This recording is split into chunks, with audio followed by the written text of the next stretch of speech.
setia,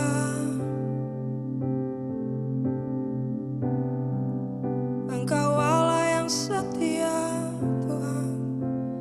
Bersamamu Bapa, ku lewati semua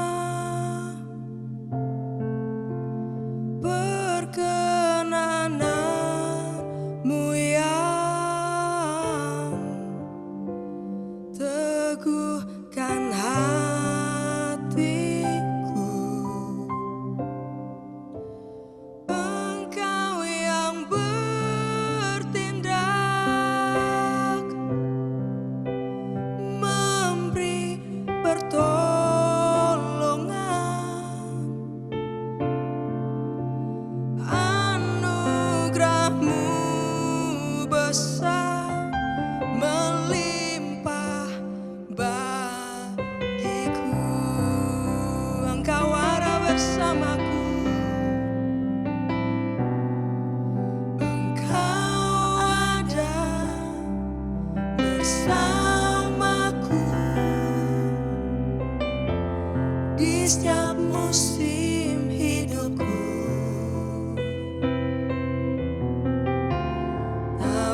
Saudara, Shalom, hari ini saya sharing dari Keluaran 10. Ini cerita yang luar biasa saudara, mengenai hati Firaun yang keras dan tidak mau membiarkan bangsa Israel pergi. Oke, ini cerita menarik sekali saudara, tapi ada kata di sini, dikatakan 2 kali. Tuhan mengeraskan hati Firaun di ayat yang 20, sehingga tidak mau membiarkan orang Israel pergi. Ya, ini cerita menarik buat saya. Kenapa? Karena kalau saya jadi Musa saudara, sekali lagi, ayat 27, tetapi Tuhan mengeraskan hati Firaun sehingga dia tidak mau membiarkan mereka pergi. Ya, 10 kali Musa ditolak oleh Firaun. Kalau saya jadi Musa, saya stres, mungkin saya pikir, wah Tuhan main-main ini. Kenapa saudara? Karena kita pikir begini, waktu kita dapat panggilan Tuhan, kita kerjakan panggilannya, kita berpikir bahwa ini Tuhan pasti akan buka jalan, semua pasti smooth, ya semuanya pasti oke, Firaun pasti hatinya dilembutkan. Ternyata tidak saudara, 10 kali. Nah, jadi kalau saudara dapat misi dari Tuhan, dapat panggilan dari Tuhan, lalu saudara pikir, lalu saudara dapat penolakan. Saya punya pertanyaan sebenarnya buat saya, dan ini buat saya bertanya-tanya sendiri. Apakah penolakan ini adalah berarti itu tadi bukan panggilan Tuhan? Atau jangan-jangan saudara, penolakan ini atau penundaan ini tetap adalah kehendak Tuhan dan bagian daripada rencananya. 10 kali loh. Siapa di sini yang nge-apply kerja 10 kali ditolak? Mungkin belum ada yang pernah. Ya, siapa di sini mungkin datang ke bos dengan proposalnya 10 kali ditolak. Saudara kenapa? Karena seringkali 1 kali ditolak kita sudah mundur. Nah, tapi di sini yang menarik saudara, Musa tidak mundur-mundur. Dia maju terus. Dia maju terus. Dan bahkan di tengah-tengah kekerasan hati Firaun, Musa tetap bisa menyatakan kuasa Tuhan. Saya punya pertanyaan teologis sebetulnya. Kenapa Tuhan mengeraskan hati Firaun? Ada beberapa alasan saudara, tapi yang paling penting adalah begini. Tuhan sengaja mengeraskan hati Firaun untuk menguji hati Musa. Kadang-kadang saudara, Tuhan menguji saudara, penundaan terjadi untuk itu bukan main-main. Karena setiap kali Musa mengalami penolakan, Tuhan menguji, ayo kamu setia gak pada panggilanmu? Kamu masih gak mau mengerjakan kehendak Tuhan? Kalau semua orang yang mendapat panggilan Tuhan, mengerjakan kehendak Tuhan, lalu langsung goal semuanya, mulus semuanya, maka mungkin 100% lah tingkat kesuksesan. Tapi saya mau bilang buat saudara, banyak sekali orang-orang yang dipanggil Tuhan dan akhirnya tidak menghidupi panggilannya karena mengalami penolakan. Kalau saudara tanya saya, berapa kali pastor menginjil ditolak? Sering sekali.